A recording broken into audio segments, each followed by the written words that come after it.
The United States Navy needs new warships, and it's getting them. The U.S. Senate approved its version of the National Defense Authorization Act, which will okay enough money for the Navy to buy 10 ships in fiscal year 2024. Here's a breakdown of the ships the Navy will procure. 1 Columbia-class ballistic missile submarine, 2 Virginia-class attack submarines, 2 Arleigh Burke-class destroyers, 2 Constellation-class frigates, 1 John Lewis-class fleet oiler, 1 submarine tender, and 1 San Antonio-class amphibious transport dock. Funding for the amphibious ship was a major point of contention between the Navy, Marines, Congress, and private industry partners. In fact, the Navy didn't even ask for funding for the ship in its proposal, and the service paused procuring the vessels for the last 2 years while it studied whether the ships were worth the cost. However, the Navy is congressionally mandated to have at least 31 amphibious warships. The craft are used by the Amphibious Ready Group and Marine Expeditionary Units. ARGMUs are usually the first American forces to respond to conflict zones or for disaster relief. If a good Navy is not a provocation to war but a guarantee of peace, then the ARGMUs are the vanguard of peaceful deterrence. For decades, the might of the U.S. Navy went unchallenged. But with the rise of near-peer adversaries like China, American dominance at sea cannot be taken for granted. When it comes to total number of ships, the U.S. isn't even in the top 3 of world's largest navies.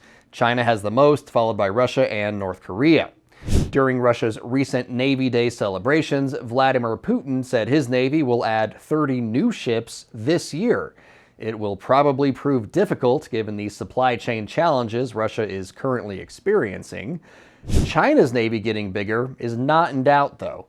The People's Liberation Army Navy already outpaces U.S. shipbuilding, and there are some reports saying China will double its fleet of destroyers in the next 5 years.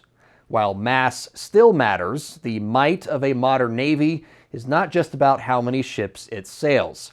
You also have to take into account a fleet's capabilities. The U.S. Navy operates the most advanced maritime fighting vessels on the planet, and the Pentagon has no plans to change that. It's why the Navy just awarded contracts to build 9 new Arleigh Burke-class destroyers to HII and General Dynamics Bath Iron Works. The Arleigh Burke-class destroyers are taking over the air defense missions in carrier strike groups. The Flight 3 destroyers have advanced radar and targeting systems, allowing the ships to engage in anti-air warfare and ballistic missile defense at the same time. Secretary of the Navy Carlos Del Toro called the destroyers the backbone of the Navy's surface fleet. One final note on the fiscal year 2024 NDAA. It is not a done deal just yet. Well, it's more than likely the Navy will get everything outlined in the Senate's version of the bill. It still needs to go through a reconciliation process with the House first. Then it'll go to President Biden for his signature before being passed into law. For more unbiased, straight-fact reporting on the U.S. Navy and some of its newest ships, be sure to check out san.com. Thanks for watching. In this time of media mistrust, Straight Arrow News is on a mission to bring you unbiased, fact-based reporting. So like and subscribe to Straight Arrow News below. And to see all of our content, go to straightarrownews.com.